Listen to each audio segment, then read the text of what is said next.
Over the course of a series of videos, I'm going to talk through the fundamentals of a demerger. So the term demerger isn't a statutory term, but we often use it, and we're talking about splitting a company or group into one or more parts. In principle, it sounds quite straightforward, but there's actually numerous taxes to consider over numerous steps involved in any demerger. So we see many reasons a company may wish to do a demerger.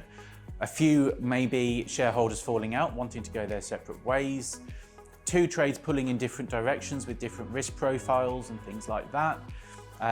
Possibly you are looking to sell a business but don't want to sell the whole of the company, so that often happens, sales on the table and there's investment properties and other assets in there that you need to split out.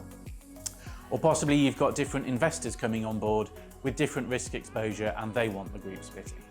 So whatever the reason, the goal is always the same, that we're looking to split the business in as tax efficient way as possible.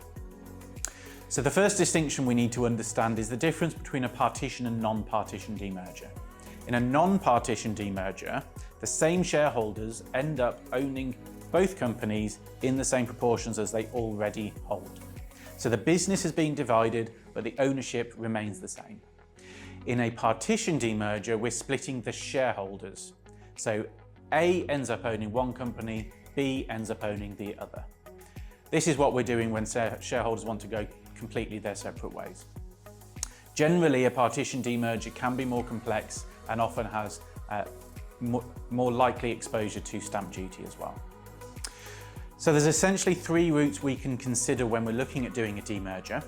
The first is an exempt distribution demerger under section 1076 to 1083 of CTA 2010.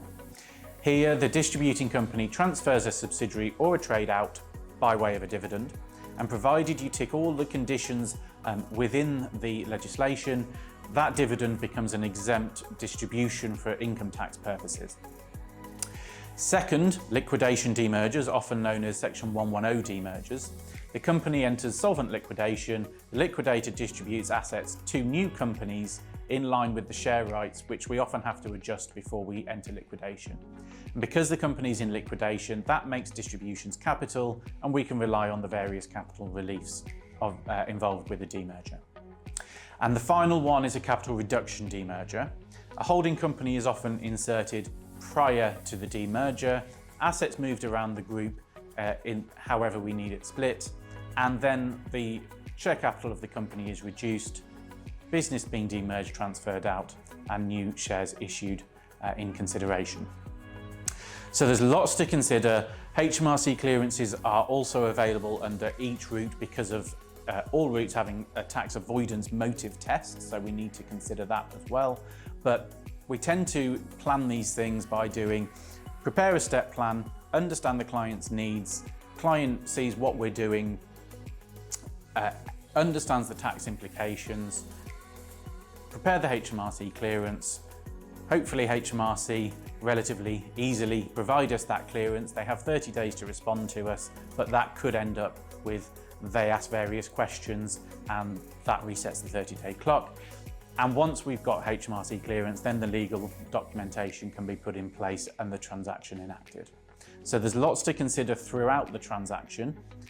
The planning stage of which type of demerger and what we're actually looking to achieve and why we're trying to achieve it is obviously the first thing as tax advisors that we need to understand, and then we can move forward with whichever is the most suitable type of transaction in the most tax efficient method.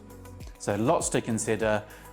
Next week I'll be looking at section 127, share exchanges, definitions of scheme of reconstruction, all things that underpin all types of demergers that I've just described.